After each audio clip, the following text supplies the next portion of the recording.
Assalamualaikum warahmatullahi wabarakatuh. Salam sejahtera buat kita semua. Perkenalkan, kami dari kelompok 7 akuntansi manufaktur kelas BK 2F yang terdiri dari nama Fitriana Jirwatin, Muhammad Reza Al-Qadri, dan Sulastri Silalai. Di kesempatan kali ini, kami akan mewawancarai salah satu pelaku UMKM yang ada di Medan, yaitu usaha es tebu. Sebelum kita masuk ke wawancaranya, kita harus mengetahui apa itu UMKM. UMKM adalah singkatan dari usaha mikro, kecil, dan menengah.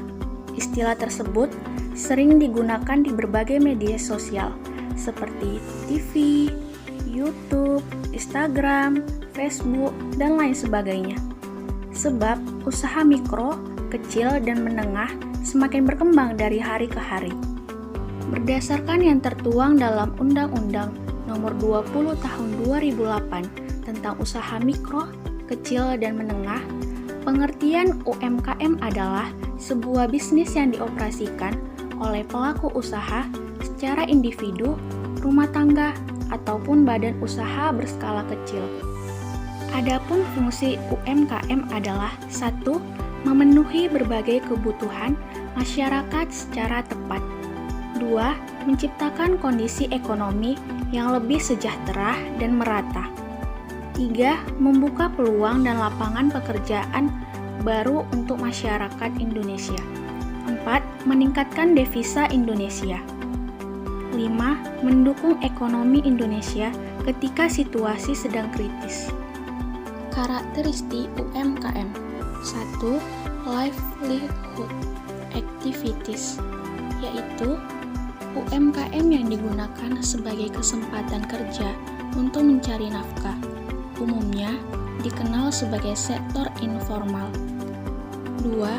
Micro enterprise, yaitu UMKM yang memiliki sifat pengrajin, tetap, dan tidak bersifat kewirausahaan.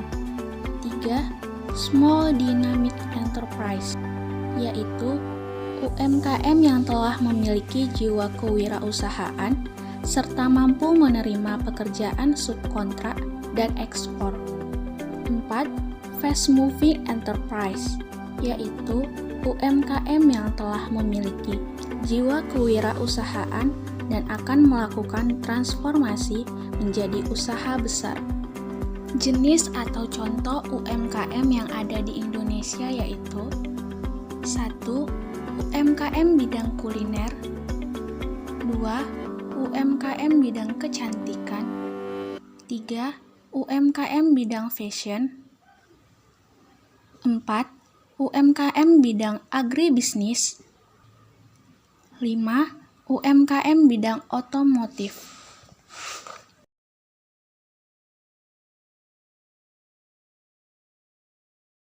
Buat Bapak yang telah memberikan waktunya untuk bersedia untuk kami wawancara di sore hari ini.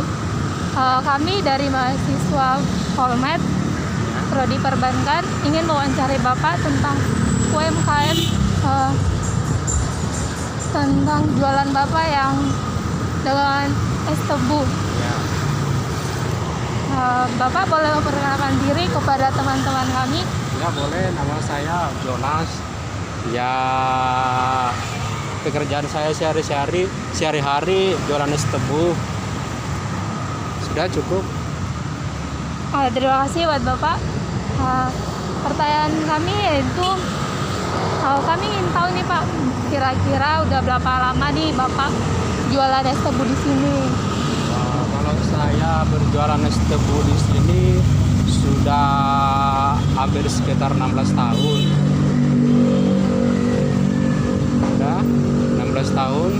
Ya itulah 16 tahun lah udah berjalan jualan es tebu di sekitar Dr. Mansur ini. Terima kasih Pak.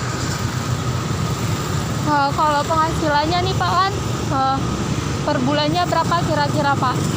Ya kalau penghasilannya seberapa lah ya, istilahnya bisa lah untuk belanja sehari-hari, istilahnya untuk uang sekolah dan menutup untuk pembelajaran sehari-hari gitulah. Ini kan Pak, kalau Bapak ini ada pelanggan, jadi kalau membuat proses pembuatan es tebu ini bagaimana Pak prosesnya? Kalau untuk pembuatan proses tebu, yang pertama kita harus mengambil tebu tersebut yang tua, yang berukuran 3 meter seperti itu. Setelah itu kita kikis duluan, baru kita potong-potong yang sesuai dengan ukuran kita untuk bisa digiling. Setelah digiling, disaring dulu biar lebih jernih. 2 kali penyaringan biar lebih jernih, biar lebih bersih dianya. Setelah itu pembeli pun senang membeli dan dia merasa segar gitu loh, segar dan manis tebunya seperti itu. Jadi Pak, kira-kira kalau penghasilannya ini kan Pak di keadaan seperti ini sedang COVID, kalau penghasilannya per hari itu kan Pak bertambah atau berkurang gara-gara situasi sekarang nih Pak? Ya kalau penghasilannya istilahnya ya bagaimana ya, kadang-kadang dapat 50 bungkus satu hari, kadang 40, kadang 45, ya gitulah. Lagian pun kan ada juga jualan saya selain tebu, contohnya sarung tangan, mantel hujan, masker sama rompi gitu. Kira-kira nih Pak, kalau Bapak ingin memberikan motivasi kepada teman-teman yang ingin membuat bisnis yang kecil-kecilan seperti kami kan nih Pak, sebagai mahasiswa.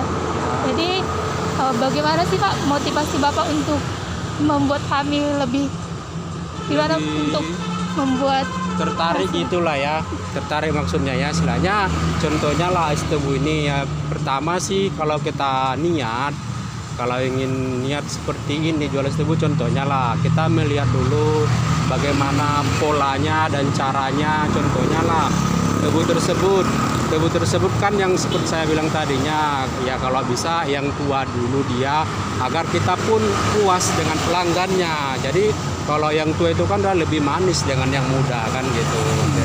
Nah, agar dia tertarik dengan itu, istilahnya kita berikanlah contohnya seperti ini, bagaimana cara untuk mengolah ini dan penghasilannya berapa. Nah, gitu saja sih. Terima kasih Pak buat motivasi untuk kami sebagai mahasiswa kan Pak. Jadi Pak gini, apakah menjual di lokasi dekat kampus nih kan Pak? Jadi kalau harganya bisa nggak Pak menyesuaikan dengan kantong anak mahasiswa gitu Pak? Ya kalau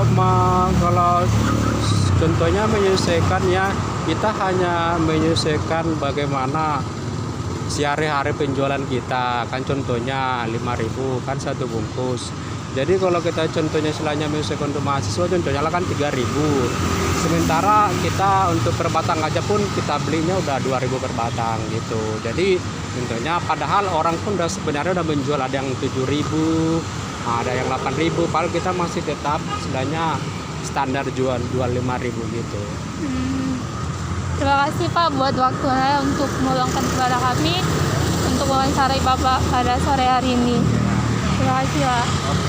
Sekian dari wawancara kita kali ini.